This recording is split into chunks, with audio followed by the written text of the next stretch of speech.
আর আমি বারবার একটা কথা বলি যে এই দুনিয়াতে আল্লাহ ছাড়া আমাদের আপন বলে কেউ নাই।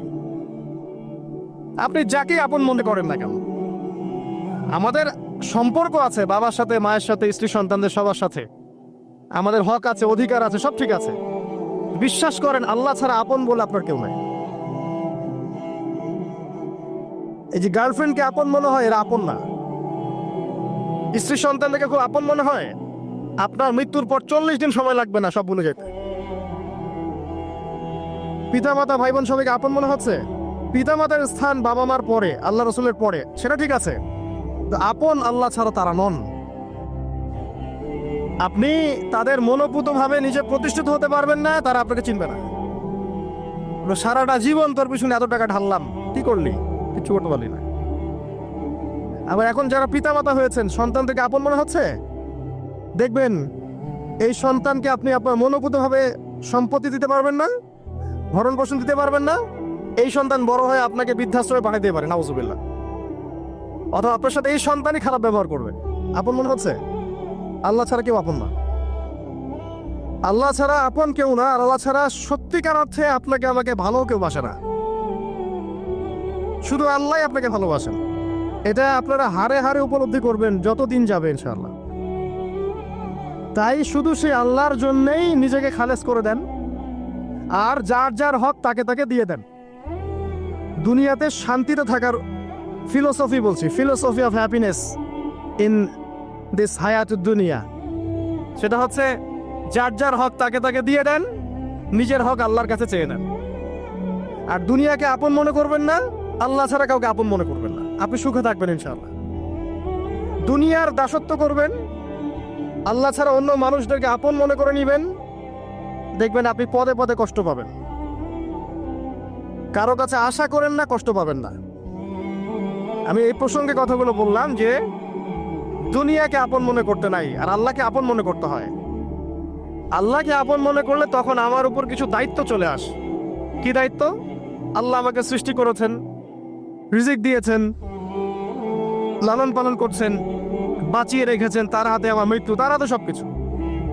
তো এখন আল্লাহ পাকের জন্য নিজের জীবনটাকে খালেজ করে নেওয়া, যেভাবে আল্লাহ পাক চলতে বলেছেন সেভাবে চলা, যেগুলোকে আল্লাহ পাক নিষেধ করেছেন বর্জন করা। আর রাসূলুল্লাহ সাল্লাল্লাহু আলাইহি ওয়াসাল্লামের সুন্নাহ আল্লাহ পাক রেখে দিয়েছেন আমাদের সামনে।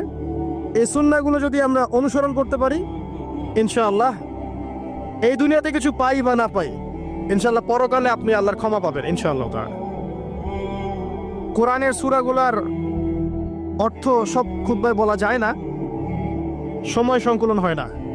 এত চমৎকার ওয়াদ-দুহা সূরা আছে না, শপথ দ্বিপ্রহরের, ওয়াল-লাইলি ইযা সাজা, শপথ রাতের যখন সেটা আচ্ছাদিত হয়। মা ওয়াদ্দাআকা রাব্বুকা ওয়া মা ক্বালা, আল্লাহ কত মায়া দিয়ে তার নবীকে বলছেন যে তোমার আল্লাহ তোমাকে ছেড়েও দেন নাই, তোমার আল্লাহ তোমাকে ছেড়ে দেন নাই।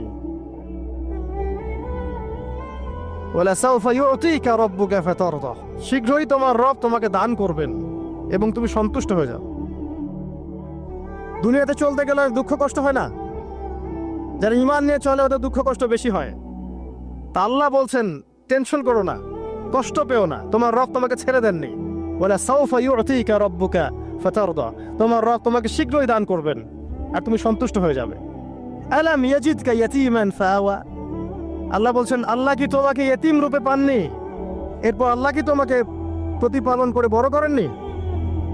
ওয়াজাদাকা দাল্লান ফাহাদা, আল্লাহ কি তোমাকে পথভ্রষ্ট পান নাই, তোমাকে আল্লাহ পাক হেদায়েত দেন নাই? তো আল্লাহ যে এগুলো করেছেন সে আল্লাহ তোমাকে পরকালে ইনশাআল্লাহ ভালো রাখবেন। ফাআম্মাল ইয়াতীমা ফালা তাকহার, তো তুমি ইতিমদের প্রতি কঠোর হয়ো না। ওয়াম্মা সাইলা ফালা তানহার, কেউ চাইলে তার হাতকে খালি ফিরিও না, ধমক দিও না।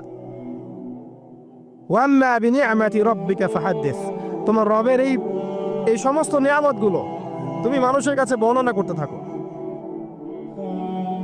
এর পরের সূরার দিকে খেয়াল দেখবেন, সূরা আলাম নাশরাহ লাকা সাদরাক, মনে হয় দুটো একটা আরেকটার সাথে পেয়ার।